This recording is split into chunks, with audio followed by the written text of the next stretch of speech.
ओम शांति। आज की 20 तारीख की मुरली। बाबा कहते मीठे बच्चे, सूर्यवंशी विजय माला का दाना बनने के लिए श्रीमत पर पूरा पावन बनो। पावन बनने वाले बच्चे धर्मराज की सजाओं से छूट जाते हैं। जो पावन बनेंगे, पवित्रता की धारणा पूर्ण रूप से करेंगे, श्रीमत पर चलेंगे, बाबा के कहे पर चलेंगे, वो धर्मराज की सजाओं से छूट जाएंगे। आज प्रश्न पूछ रहे बाबा, देही अभिमानी बनने की मेहनत में लगे हुए बच्चों को कौन सा नशा रहेगा? उत्तर, मैं बाबा का हूँ, मैं बाबा के ब्रह्मांड का मालिक हूँ। क्या बुद्धि में रहेगा? मैं बाबा का हूँ, बाबा के ब्रह्मांड का मालिक हूँ, बाबा से वर्षा ले विश्व का मालिक बनता हूँ। यह नशा देही अभिमानी रहने वाले बच्चों को ही रहता है। देही मतलब आत्मा अभिमानी रहने वाले बच्चों को ही रहता है। वही वारिस बनते हैं। उन्हें पुरानी दुनिया के संबंध याद नहीं रहते। देह अभिमान में आने से ही माया की चमाट लगती है, खुशी गुम हो जाती है। इसलिए बाबा कहते बच्चे देही अभिमानी बनने की मेहनत करो, अपना चार्ट रखो। गीत बजा है, आने वाले कल की तुम तकदीर हो। ओम शांति। बाबा क्या कह रहे? बच्चे जानते हो कि शिव बाबा ने यहाँ संगम युग पर अवतार लिया है या ऊपर से आया हुआ है, और तुम विश्व शक्तियाँ, तुम शिव शक्तियाँ हो, शिव के वारिस। तुम्हारा नाम वास्तव में है ही शिव शक्तियाँ। शिव से पैदा हुई हो। शिव शक्तियाँ कहाँ से आई? शिव से पैदा हुई ना, तब शिव शक्तियाँ बनी। शिव ने तुमको अपना बनाया है और तुम शक्तियों ने फिर शिव बाबा को अपना बनाया है। शिव ने आकर अपने वारिस, बाबा ने, शिव ने आकर अपने वारिस बनाए हैं, वारिस बच्चों को तैयार किया है। तुम शक्तियां हो गई शिव बाबा के वारिस। अभी यह तो तुम बच्चे जानते हो, शिव बाबा आया हुआ है नर्क को स्वर्ग बनाने। हम उनके वारिस, उनके साथ मददगार हैं, उनसे वर्षा पाने के लिए। बाप आया हुआ है इस पतित दुनिया अथवा नर्क को पावन बनाने। पतित सृष्टि को पावन बनाने वाला निराकार परमपिता परमात्मा के सिवाय और कोई हो नहीं सकता। तुम हो निराकार शिव बाबा के बच्चे। यह यहाँ बाबा क्या कहते, वह यहाँ जिसमें आया हुआ है वह है साकारी। साकारी तन में शिव बाबा आया ना, ब्रह्मा बाबा के तन में। यूं तो तुम जब निराकारी दुनिया में हो तो भी वारिस हो। सब आत्माएं उस परम पिता परमात्मा के बच्चे हैं, परंतु वह हो गया निराकारी दुनिया में। कौन? शिव बाबा परम धाम वासी है, निराकारी दुनिया का परमात्मा है, तो वो निराकारी दुनिया में है। वहाँ तुम जब मेरे पास हो तो मेरे ही बच्चे हो। फिर मुझे भी आना पड़ा है, पतित सृष्टि को पावन बनाने आकर शरीर धारण करना पड़ा।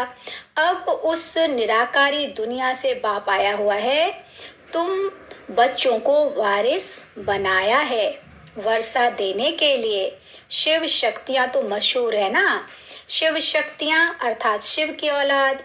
दुनिया में यह कोई नहीं जानते हैं कि पतित पावन कौन है।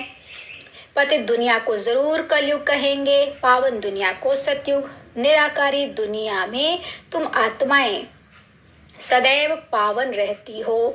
गाते भी हैं, हे पतित पावन आओ, भिन्न भिन्न प्रकार से याद करते हैं, परंतु समझते कुछ भी नहीं हैं।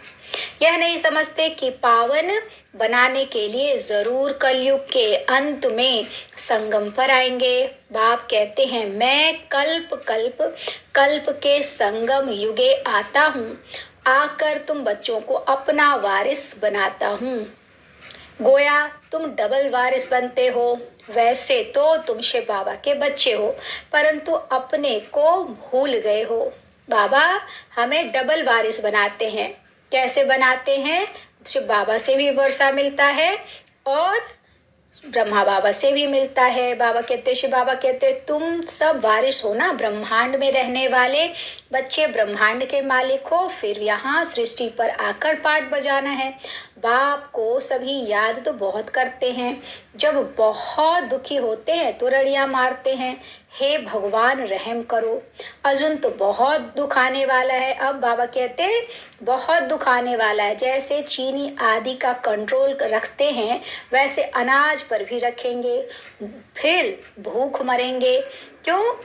क्योंकि कमी होगी तो होगी, लूट मार करेंगे। जब दुनिया बहुत दुखी हो तब तो बाप आकर सुखी दुनिया स्थापन करता है ना।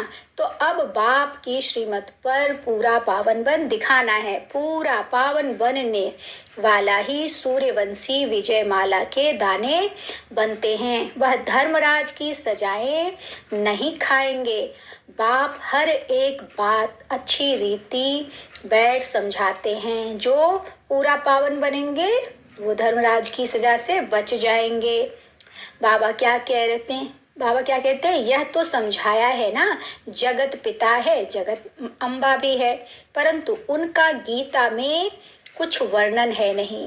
मामा बाबा के बारे में कुछ भी ज्ञान नहीं सुनाया गया है गीता में।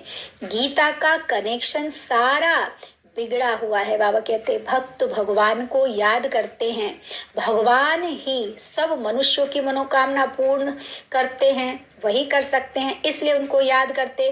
कृष्ण तो मनोकामना पूरी कर ना सके, एक ही भगवान को कहा जाता है सभी की मनोकामना पूरी करने वाला। दूसरा फिर है जगत अम्बा भगवती, सब मनोकामनाएं पूरी करने वाली।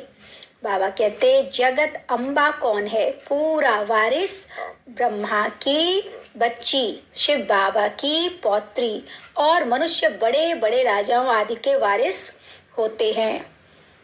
बाबा कहते यह वारिस अक्षर फैमिली से लगता है, सन्यासियों से नहीं लगता।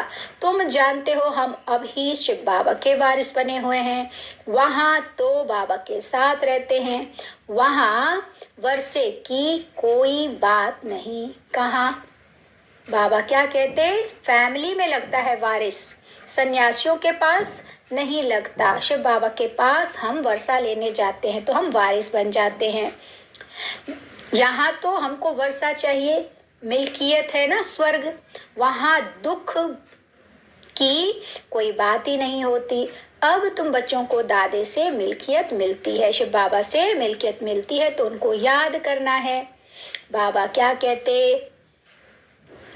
बाबा कहते हैं अमरनाथ ने पार्वती को कथा सुनाई, तो तुम सब पार्वतियां हो ना। शिव बाबा ने सिर्फ एक पार्वती को थोड़े ही कथा सुनाई होगी, तुम तो बहुत सुनते हो।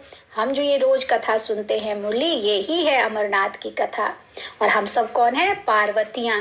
तो बाबा सिर्फ एक पार्वती की बात नहीं है, हम सब पार्वतियों को अमरनाथ की कथा सुनाता है ताकि हम अमरलोक में जाएं अमर होकर।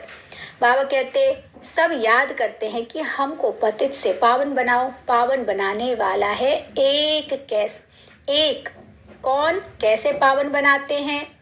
पहले पहले जगत अम्बा पावन बनती है, फिर उनकी शक्तियां हैं। स्वर्ग का रचयिता तो एक ही बाप है ना, और कोई हो ना सके। बाबा कहते तुम खास बच्चों को वारिस बनाया है, तुम्हारा पार्ट है। अभी तुम्हारी बुद्धि कितनी विशाल हो गई है, समझना चाहिए सतयुग में है ही देवी देवताओं का राज्य, जरूर भगवान ने स्थापन किया होगा। कैसे किया यह कोई नहीं जानते। नाम भी है यादव, कौरव, पांडव। पांडवों में भी सभी मेल्स ही दिखाते हैं, शास्त्रों में तो फीमेल का कहीं स्थान ही नहीं है, औरतों को कहीं दिखाया ही नहीं है, माताओं को। तो बाबा कह रहे शक्ति सेना का नाम कहाँ है? तुम हो गुप्त, उनको तो पता ही नहीं। फिर कहते जो लड़ाई में मरेगा वह स्वर्ग में जाएगा, परंतु कौन सी लड़ाई? यह है माया पर जीत पाने की लड़ाई, जो एक बाप ही सिखलाते हैं। हम कौन सी लड़ाई? हम किसी से तू मैं नहीं करते, हम सिर्फ माया से लड़ते हैं, अपने विकारों से लड़ते हैं। बाबा कहते यह है माया पर जीत पाने की लड़ाई जो एक बाप सिखलाते हैं। जबकि तुम समझते हो बरोबर शिव बाबा ने हमको गोद में लिया, अडॉप्ट किया है, तो और सब तरफ से बुद्धि योग टूट जाना चाहिए। राजा की गोद में जाएंगे तो राजा रानी का ही बच्चा अपने को समझेंगे, प्रिंस प्रिंसेस ही मित्र संबंधी होंगे। वह कुल अथवा बिरादरी बदल जाती है। देवताओं अथवा शक्तियों के नारद को भी बिठाते हैं ना, भगवान के देवताओं और शक्तियों के साथ नारद को भी बिठाते हैं ना। तो भगवान ने नारद को कहा तुम अपनी शक्ल तो देखो। नारद भक्ति करता था। बाबा क्या कह रहे हैं? बाबा कहते सर्विस करने वाले बच्चे ही दिल पर चढ़ते हैं। सर्विसेबल बच्चों की बाबा बहुत महिमा करता है। भक्ति मार्ग में मनुष्य भक्ति के लिए कितने धक्के खाते रहते हैं, परंतु वह जानते ही नहीं कि मुक्ति कहाँ है। कुछ जानते ज्ञान जानते, बाबा कह रहे कुछ नहीं जानते हैं। ज्ञान है ही एक ज्ञान सागर के पास। सृष्टि के आदि मध्य अंत को जानना, इसको ज्ञान कहा जाता है। किसको ज्ञान कहा जाता है? सृष्टि के आदि मध्य अंत को जानना। महाभारत लड़ाई भी सामने खड़ी है, बहुत तकलीफ होने वाली है। दुनिया बड़ी गंदी है। बाप बच्चों को फिर भी समझाते हैं, बच्चे खबरदार रहना, कोई भूत होगा तो तुम गोरे से कैसे काले से कैसे गोरे बनेंगे? भूत होगा, कोई विकार होगा तो काले से आत्मा गोरी कैसे बनेगी? तुम कहते हो बाबा हम आपकी मत पर चलेंगे, तो बाबा कहते हैं भूतों को भगाओ। इस दुनिया से ममत्व नहीं रखना है। बुद्धि योग नई दुनिया में चला जाना चाहिए। तुम जानते हो हमारे लिए स्वर्ग की स्थापना हो रही है, तो याद करना पड़े ना बाप को, और स्वीट होम को, और राजधानी को भी याद करना पड़े। शरीर निर्वाह सर्विस भी करो, फिर यह ईश्वरीय सर्विस भी करो। अच्छा, मीठे मीठे सिकिलते बच्चों प्रति माता पिता बाप दादा का याद प्यार और गुड मॉर्निंग। रूहानी बाप की रूहानी बच्चों को नमस्ते। हम रूहानी बच्चों की रूहानी बाप दादा को नमस्ते बाबा, नमस्ते। शुक्रिया बाबा, शुक्रिया। अभय धारणा के लिए मुख्य सार। पहला, रूप बसंत बनमुख से सदैव ज्ञान रतन निकालने हैं। देवताओं जैसा खुश मिजाज बनना है। दूसरा, ज्ञान और योग बल से विकर्म विनाश कर बाप से डबल वर्षा मुक्ति जीवन मुक्ति का लेना है। डबल कौन सा? शांति धाम भी जाएंगे, फिर सुख धाम भी, स्वर्ग भी जाएंगे। आज का वरदान है छोड़ो तो छूटो। इस पाठ द्वारा नंबर 1 लेने वाले उड़ता पंछी भव। उड़ता पंछी बनने के लिए यह पाठ पक्का करो कि छोड़ो तो छूटो।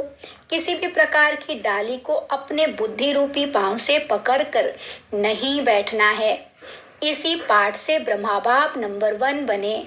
यह नहीं सोचा कि साथी मुझे छोड़े तो छूटूं, संबंधी छोड़े तो छूटूं, विघ्न डालने वाले विघ्न डालने से छोड़े तो छूटूं। स्वयं को सदा यही पाठ प्रैक्टिकल में पढ़ाया कि स्वयं छोड़ो तो छूटूं।